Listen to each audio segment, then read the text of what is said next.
आज हमारे सदगुरु पूज्य स्वामी रामदेवानंद जी महाराज, जिनको 26 साल हो गए, आज उनकी 26 साल के उपरांत बरसी मनाई जा रही है। तो उनका महाप्रयाण दिव्य लीलाओं के बाद जब पूर्ण हुआ, उसके बाद महसूस होता है कि एक शक्ति संसार से चली गई। हम अपनी परंपरा को देखते हैं तो सदगुरु गरीबदास जी महाराज के बाद एक और महापुरुष हुए जिनको स्वामी ब्रह्मानंद गूदड़ी वाले कहते थे। स्वामी ब्रह्मानंद जी गूदड़ी पहन के रखते थे। उनको सदगुरु बंदी छोड़ जी का, गरीबदास जी महाराज का दर्शन हुआ, आशीर्वाद मिला और आदेश हुआ कि आप वाणी के लिए कुछ करें। उन्होंने सदगुरु के दिशा निर्देश के अनुसार महात्मा की मंडली में वाणी का पठन पाठन शुरू कर दिया। वे अर्थ सहित सदगुरु की वाणी को पढ़ाते थे। उनके पास बहुत महात्मा आते थे पढ़ने के लिए। स्वामी ब्रह्मानंद जी के कुछ नियम थे। विरक्त महात्मा थे, गुदड़ी पहन के रखते थे। उन्होंने नियम बनाया कि मैं आजीवन, क्योंकि मैं योगी हूं, त्यागी हूं, मैं किसी महिला को पास बैठने नहीं दूंगा। दूसरा नियम था कि मकान बनाकर नहीं रहूंगा, वृक्षों के नीचे रात्रि निवास करूंगा।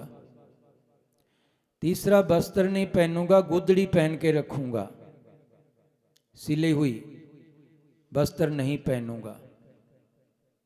चौथा नियम बनाया उन्होंने कि कोई शिष्य नहीं बनाऊंगा। हमारे गरीबदास संप्रदाय में दयालुदास महाराज जी हुए हैं, बड़े विद्वान महात्मा थे। स्वामी ब्रह्मानंद जी ने दयालुदास जी को वाणी का आदि से अंत तक सरल अर्थ समझाया। तो दयालुदास जी भी महाराज जी के बाद मंडली चलाते थे। फिर बहुत महात्माओं के कहने पर उन्होंने 2 शिष्य बनाए, जिससे हमारी परंपरा चली। तो हमारे जो दादा गुरु जी थे पंडित चिदानंद जी महाराज, वो भी वाराणसी पढ़े थे।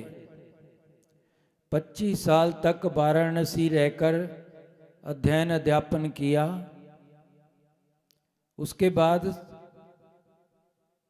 जब अपने दादा गुरु जी के पास आकर प्रणाम करके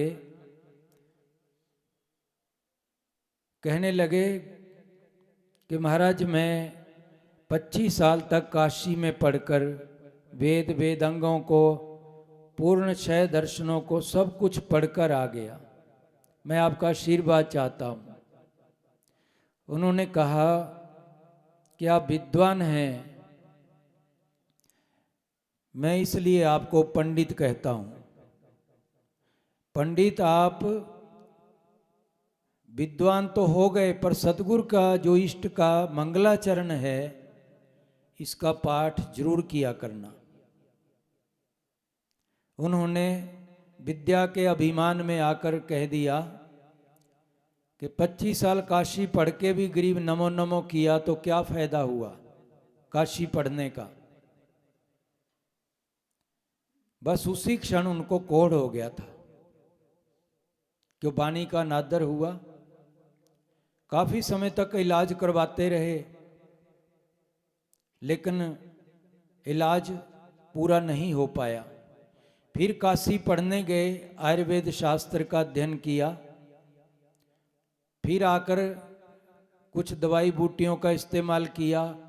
टब में स्नान की प्रक्रिया थी, वो भी की, लेकिन कोढ़ ठीक नहीं हुआ। आखिर दादा गुरु जी के पास जाकर प्रणाम किया कि महाराज इस बला को आप ही मिटा सकते हैं, आप ही हटा सकते हो। तो महाराज जी ने कहा ठीक है, सतगुरु की वाणी सिर पर उठा ले, कोढ़ हट जाएगा।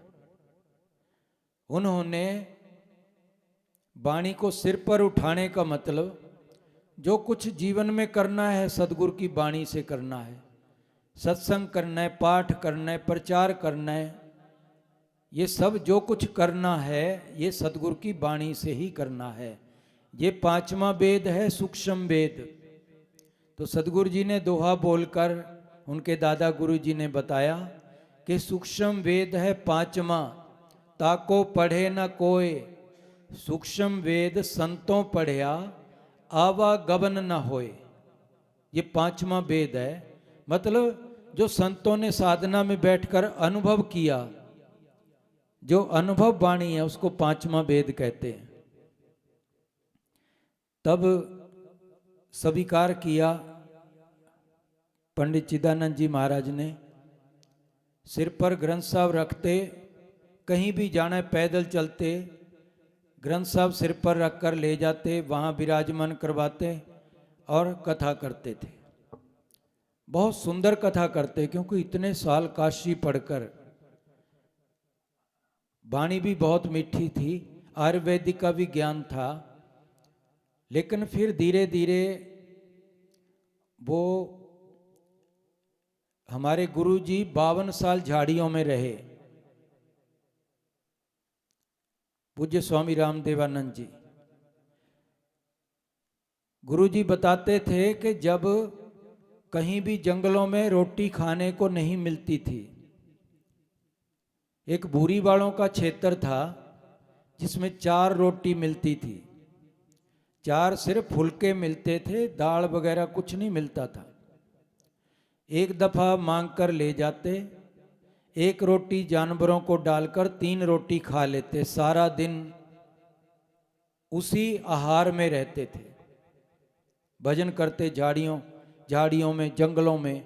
52 साल तक झाड़ियों में रहना खेल नहीं होता। हमारे गुरु महाराज 52 साल तक झाड़ियों में रहे। फिर उसके बाद अपने गुरु जी के चरणों में आ गए, पंडित चिदानंद जी महाराज के पास सेवा करते रहे। तो पंडित जी ने कहा बहुत दिन हो गए, तपस्या आपकी पूरी हो गई, अब आप मेरे पास थोड़े दिन रह के सेवा कर लो। गुरु जी बताते थे कि जब पंडित जी सुबह 1 बजे उठकर नीचे उतरते थे, ऊपर चौबारे पर रहते थे, सीढ़ियाँ नीचे उतरते थे, नीचे उतरकर जब बाहर गेट खोलते थे, गेट भारी था, उनसे खुलता नहीं था, तो मैं आकर गेट खोल देता था, हमारे गुरु महाराज जी कहने लगे। फिर महाराज जी को स्नान के लिए पानी डाल देते, मुंह हाथ धोने के लिए। फिर महाराज जी मुंह हाथ धो के बाथरूम करके वापिस चले जाते। महाराज जी 3 घंटे पद्मासन पर, सिद्धासन पर बैठ के ध्यान करते थे, भजन करते थे। फिर 4 साढ़े 4 बजे उनका कुछ चाय पानी जो भी दिया जाता था, उसके बाद स्नान करते जंगल पानी होकर, फिर बाहर समाज की सेवा करते थे। ऐसे हमारे गुरु जी भी 1 बजे उठ के करते थे। लेकिन पंडित चिदानंद जी को एक दिन वहाँ से आ रहे थे ऊपर से सीढ़ी से, तो दोनों अंगूठों में खून बह रहा था। गुरु महाराज जी ने अंगूठे की तरफ देखा, एक अंगूठा लटक रहा है पैर का, दूसरे में जख्म से खून निकल रहा है। महाराज जी कहने लगे कि गुरु महाराज आपके पाँव में क्या हो गया? पंडित जी ने ध्यान में थे, पंडित जी ने नीचे देखा, ओहो पद्मासन में बैठे हुए, सुबह नहा धोकर जब वापिस आते थे तो नहाने के लिए नीचे आते थे, तो उस समय देखा कि दोनों अंगूठों में खून आ रहा है। तो कहने लगे सुसरा मूसा काट गया होगा। मतलब सहज रूप से कहा उन्होंने कि सुसरा मूसा काट गया होगा। क्योंकि दवाई लगाई होती थी अंगूठों में, जो पानी से अंगूठे अंदर से लग जाते हैं ना, उसमें दवाई लगाई हुई थी। नीचे आ गए, महाराज जी ने दवाई लगाई। फिर महाराज जी को आदेश हुआ कि कुंभ है, आप कुंभ पर जाओ और समाज का कल्याण करो। तो महाराज जी फिर सबसे पहले नछुगढ़ आए थे हमारे गुरु महाराज जी। ऐसा तेजस्वी शरीर, इतना संयम में रहने वाला कोई योगी आज के समय में बहुत दुर्लभ है। आपको पता होगा कि पतासे जितना पेड़ा करके उसका फुलके बनाकर जितना पतासा होता है, क्यों मुझे भी खाना पड़ा, मजबूरी होती थी। महाराज जी 3 फुलके, 2 या 3 महाराज जी लेते थे, 2-3 मैं भी लेता था।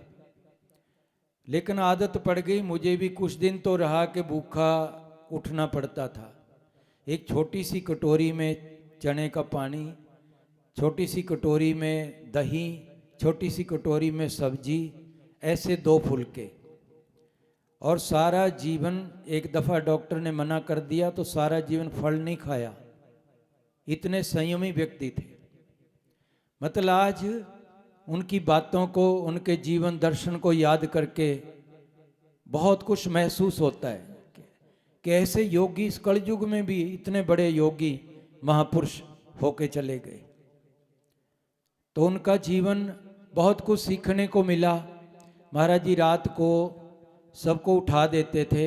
8 बजे से 9 बजे तक मैं उनके चरणों में बैठता था। बहुत कुछ सीखने को मिला। 5 साल 6 साल जितना लगातार सेवा करने को अवसर मिला। ऐसे योगी महापुरुष के पास कितनी विभूति होती है, तो वो सारी कभी प्रवचन में सुनने को मिलती, कभी पास बैठकर योग की बातें मिलती। तो आज उनकी कृपा से ही है जो कभी कुछ वाणी से सुना पाता हूँ, या सील को भी संस्कार है, सब उसी परंपरा से आया हुआ है। तो मैं उनका कोटि कोटि धन्यवाद करता हूँ। आपके निर्वाण के ऊपर जो आज 23वां साल प्रारंभ हुआ है, मैं आपके चरणों में कोटि कोटि प्रणाम करता हूँ। जो परंपरा से मिला वो कहीं नहीं मिल सकता। पीछे से चला आ रहा सदगुरु बंदी छोड़ का ज्ञान जो मुझ में आकर प्रविष्ट हुआ, मैं उन सभी महापुरुषों का, सदगुरु कबीर साहब से लेकर हमारे पूज्य गुरुदेव जी तक, सबका बहुत बहुत अभिनंदन करता हूँ, आभार व्यक्त करता हूँ और बहुत कोटि कोटि धन्यवाद के साथ प्रणाम करता हूँ। हमेशा आप इस प्रकार कृपा बनाए रखना। इस सारे बगीचे के ऊपर सारे परिवार जो सदगुरु आपका है, कृपा बनाए रखना। आपका बगीचा फलता फूलता रहे। हमेशा आपके चरणों में विश्वास रखकर सारी संगत इसी परंपरा में विश्वास रखकर आगे बढ़ती रहे। मैं पुनः बहुत बहुत आभार व्यक्त करता हुआ आपके चरणों में वंदना करता हूँ। सत साहिब।